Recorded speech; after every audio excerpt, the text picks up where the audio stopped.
Islamic দলের নারী নেত্রীদের উপরে হামলা চালিয়েছে কিছু দুর্বৃত্ত। এই দুর্বৃত্তরা হামলা চালিয়েছে বাংলাদেশের সর্ববৃহৎ দল বাংলাদেশ জাতীয়তাবাদী দলের নাম করে। তারা এই সংগঠনের নেতাকর্মী পরিচয়ে পরিচিত। জামায়াতে ইসলাম বাংলাদেশের নারী নেত্রীরা তাদের একটি বৈঠক করতেছিলেন, সেই বৈঠকে গিয়ে এই ধরনের হামলা করেছে, যেখানে তাদের পর্দা, বোরকা, স্কার্ফ টেনে হিঁচড়ে খালি মাথায় রাস্তার উপরে দাঁড় করিয়ে রেখেছে, গালে চর থাপ্পড় মেরেছে। যেই সকল নারীরা ওখানে বৈঠকে উপস্থিত হয়েছে তাদেরকে ভৎসনা দিয়েছে, গালিগালাজ করেছে।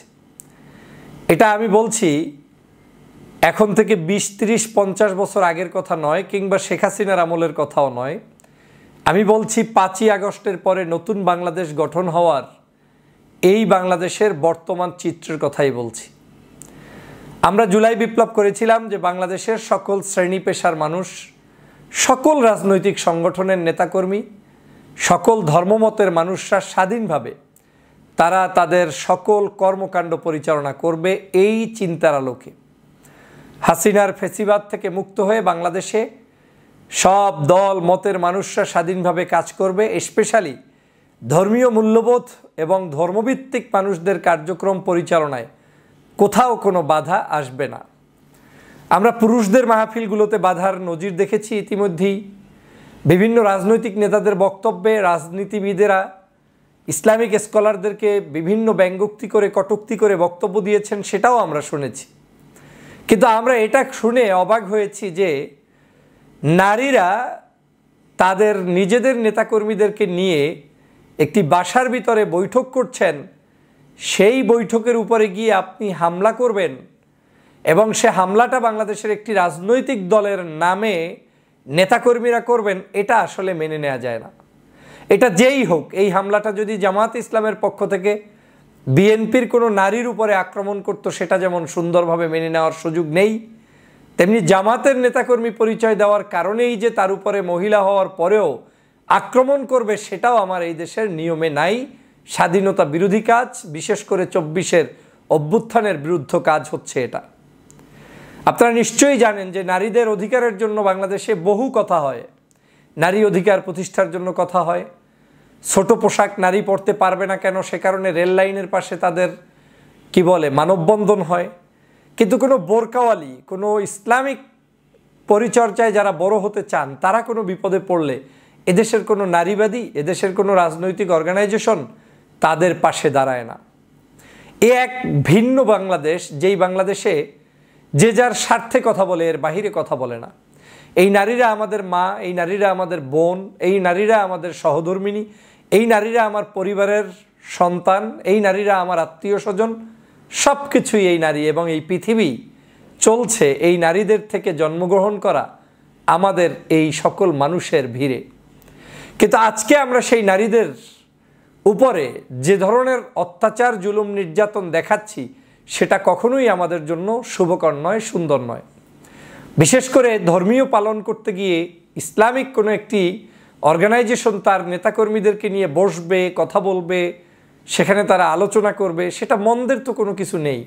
এটা তো তার নৈতিক অধিকার। এদেশে যদি একটি গান হতে পারে, কনসার্ট হতে পারে, সিনেমা চলতে পারে, নায়ক নায়িকাদের অভিনয় চলতে পারে, বিভিন্ন নামে বেনামে আওয়ামী লীগের মহিলা লীগের কাজ চলতে পারে, মহিলা দলের কাজ চলতে পারে, এভাবে করে ছাত্রছাত্রীদের সংগঠনের কাজ চলতে পারে, জামাতের মহিলারা কাজ করবে, তাতে বাধা দেওয়ার কি আছে? আপনি তার সাথে লড়াই করবেন, আদর্শিক লড়াই করবেন। আমি যেটা সবসময় বলি, দল পেশে কথা নয়, বরং আমাদের জনতার দাবি কি, সেই দাবিটাকে উপেক্ষিত করে আমরা কেন বারবার জনগণের বিরুদ্ধাচারণ করছি, এটা আমার বুঝে আসে না। আজকের সমগ্র পত্রপত্রিকায় এই নিউজটি এসেছে যে এই নারীদেরকে আক্রমণ করেছে বিএনপির পরিচয় দেওয়া কিছু নেতারা।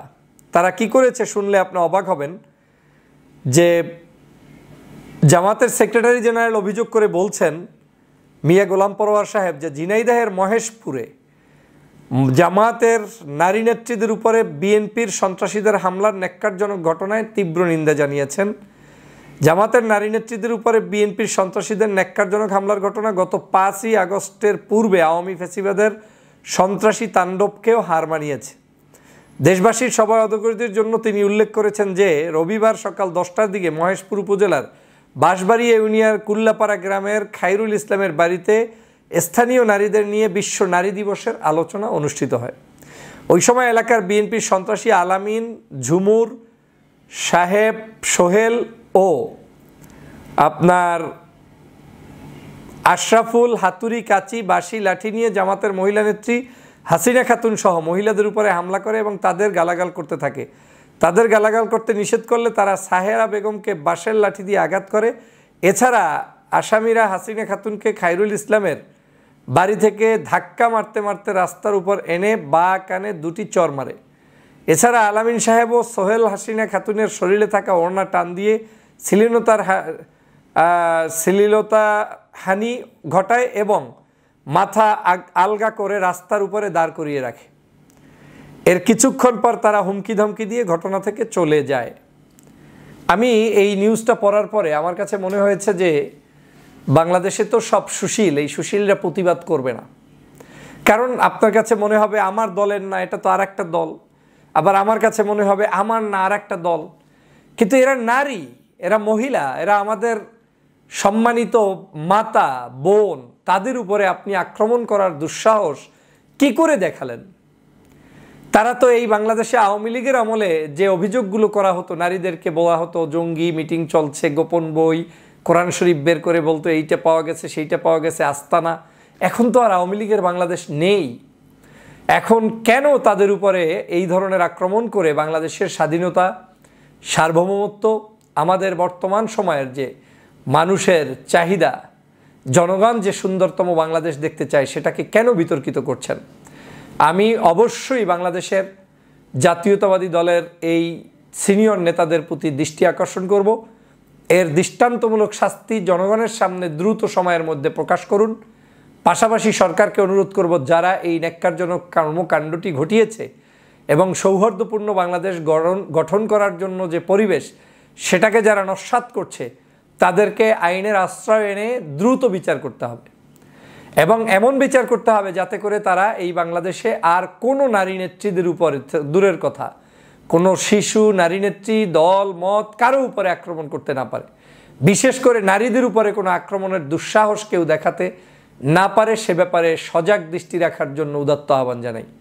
আমার কাছে এই নারীদেরকে ধর্মীয় কার্যক্রম করতে কিংবা সামাজিক যে কোনো কার্যক্রম করতে বাধা প্রদানকারী যে কোনো ব্যক্তিকে আমরা আইনের আশ্রয় আনব এবং সেটাই হোক আমাদের সকলের প্রতিজ্ঞা, আমাদের সকলের শপথ। কারণ আমরা এই সোনার বাংলাদেশকে আর কোনো ঝঞ্ঝালের বাংলাদেশে দেখতে চাই না। আমরা এই বাংলাদেশকে একটি সুন্দর, সুজলা, সুফলা, স্বাধীন বাংলাদেশ দেখতে চাই। সবাইকে ধন্যবাদ।